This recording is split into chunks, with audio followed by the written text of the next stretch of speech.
kiddies, it's your friendly neighbor Watchman coming to you today to talk about the triumphant 2023 film that is Godzilla Minus One. Came out in late 2023, December, just a little over a month ago, and happily, it is a very good film. Some say great, others who don't care about kaiju films and Godzilla wouldn't rate it as high because it's not their cup of tea. Regardless, I enjoyed it, being a fan of Godzilla since I was a kid, as I dare say most kids are, especially boys, biological boys. How dare you! Growing up in New York, around the Thanksgiving holiday, they would show a little Godzilla marathon.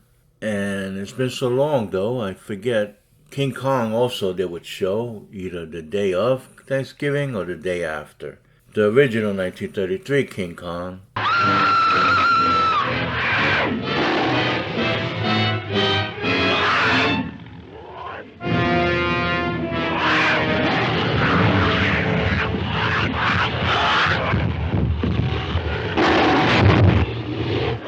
Followed by Son of Kong and the original Mighty Joe Young. And if I remember correctly, King Kong escapes, notable for the Japanese version of Kong fighting his robot doppelganger, known as Mechanic Kong. Hey, I didn't name it. Closing out the day's marathon with the original King Kong versus Godzilla. Damn, the Japanese Kong is fugly.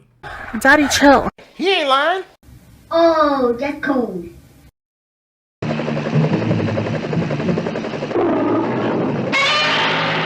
With the Godzilla marathon, they'd always show Godzilla vs. Megalon. So yeah, as a kid I loved Godzilla. As I grew older, I wasn't a die-hard Godzilla fan.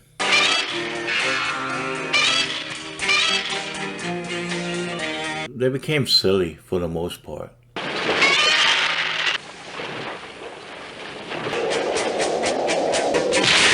Godzilla flying through the air, you know.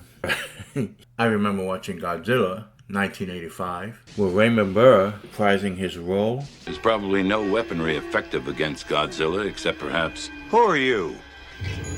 Name is Martin. From the original 1956 re-edited version, Godzilla King of All Monsters film, but that pretty much bored me, if I remember, as a teenager. It's been many years since I've seen it, though. But all he fought was a ship, from what I remember, so... But anyway, my point is I loved it as a kid and grew out of it during my later teenage years. But recently been watching some of the more acclaimed films. I watched Shin Godzilla not too long ago. Not surprisingly, I thought Shin Godzilla was closely related to the latest version, Godzilla Minus One. And that Godzilla was more a force of nature, a creature neither good or evil. It just is. Like a hurricane or tornado, creating a swath of destruction wherever it went. Although he was chasing that Japanese boat, wasn't he? Hurricanes don't go chasing after ships and airplanes and whatnot. So yeah, there's intent there, obviously. Because unlike hurricanes, Godzilla is a living creature. And Godzilla Minus One takes place, chronologically speaking, before Shin Godzilla, during World War II, and immediately after, post-World War II. In the late 1940s. This is like a prequel to Gojira, the original Japanese 1954 kaiju film, directed and co-written by Ishiro Honda.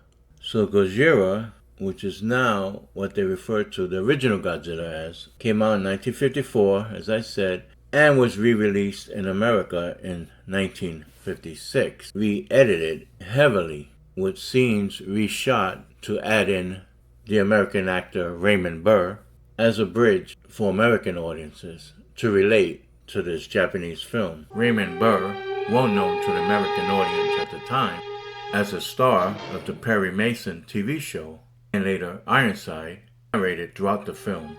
A prehistoric monster the Japanese call Godzilla has just walked out of Tokyo Bay. He's as tall as a 30-story building. And it's the only version most American kids ever saw. It wasn't until many years later I saw the original Gojira. So Godzilla Minus One slipped in nicely with Gojira. as Gojira was also a force of nature, coming out of nowhere, a creature born of the atomic age. 100万年前に生息した自落の大怪獣ゴジラ。水爆実験はついに太平洋に眠る大怪獣の怒りを買った。 So, without giving away any spoilers for anyone that might possibly watch the film later, I'll just say that creatures are encountered, discovered, chaos ensues, and much like the original King Kong and Godzilla films, once these overgrown beasts get into the city, a lot of mayhem ensues, destruction and chaos, to put it mildly. It's great watching a film that has no elements of wokeness in it, a much needed break from the crap coming out of Hollywood. Not surprisingly, it's a film from the Japanese, thank God, who for the most part resist the woke leftist ideology. And that's why their manga, their comic book industry, has overtaken the American comic book industry, led by woke Marvel and DC Comics, meaning that a majority of American comic book consumers have decided to spend their hard-earned money on Japanese products or independent American comic book companies, including crowdfunded Kickstarter projects, devoid of this wokeness and leftist ideology pushed upon the American readers. Go woke, go broke, as the saying goes, although Marvel and DC don't seem to care. Their messaging being more important than profit and the sale, or lack thereof, of their books. Stay on target. Don't tell me what to do. But I digress. So, this is my brief commentary on Godzilla Minus One. If you haven't seen it, I recommend watching it, even if you're not into the big giant monsters, Gojira films, if just to get a needed break from woke Hollywood nonsense. Just grab some popcorn, relax, and enjoy the film.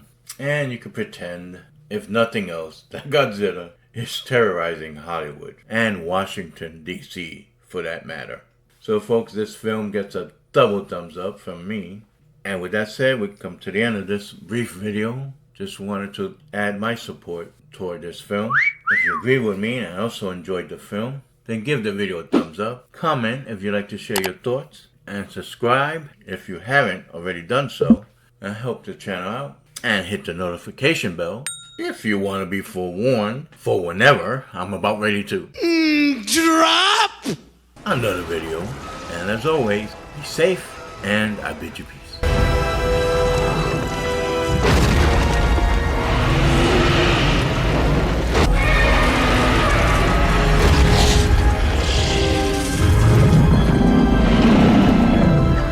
Fuck! What the fuck?